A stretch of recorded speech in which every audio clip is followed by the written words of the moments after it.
cet enregistrement, c'est un enregistrement donc, de Concerto Soave qui est consacré à deux grands compositeurs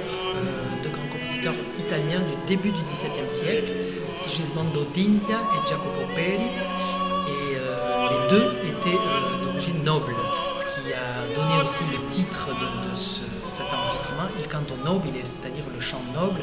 qui est à la fois du chant dû à deux compositeurs d'origine noble, mais aussi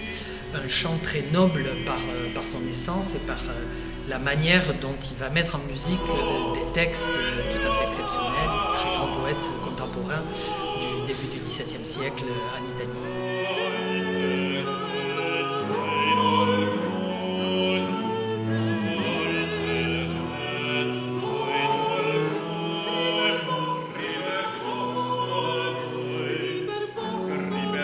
On a choisi deux chanteurs, Maria-Cristina Chir, qui est à l'origine de l'ensemble de Concerto Soave, et un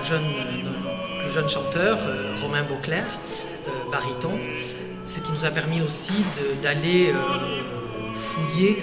dans le répertoire des duos de ces deux compositeurs, et des duos absolument exceptionnels, d'une écriture très raffinée, et d'enrichir un petit peu aussi la vision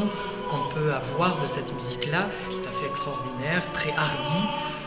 très nouvelle, puisque eux-mêmes l'appelaient la nouvelle musique, la nuova musica, et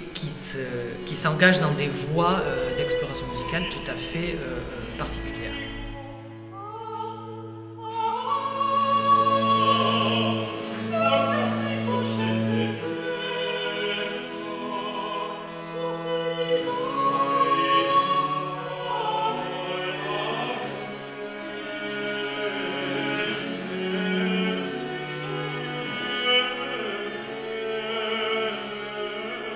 Et dans le répertoire donc, que nous abordons dans cet enregistrement, il y a un petit peu toutes les facettes de ce répertoire-là, qui va de la petite canzonetta, de la chose un petit peu légère et courte,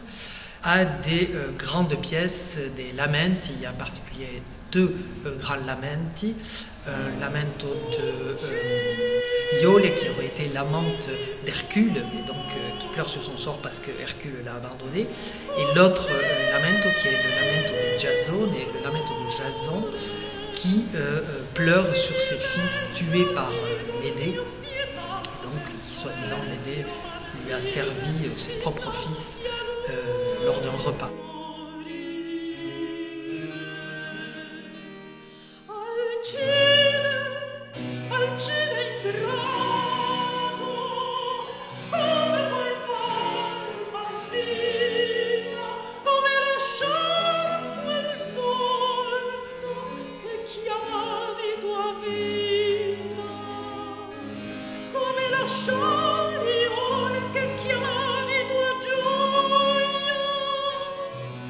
Ces deux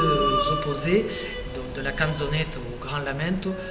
vous avez donc des formes intermédiaires qui sont en particulier liées à la poésie, des sonnets, des versi, des choses comme ça qui sont mises en musique. Donc il y a vraiment toutes les facettes un petit peu de ce chant noble.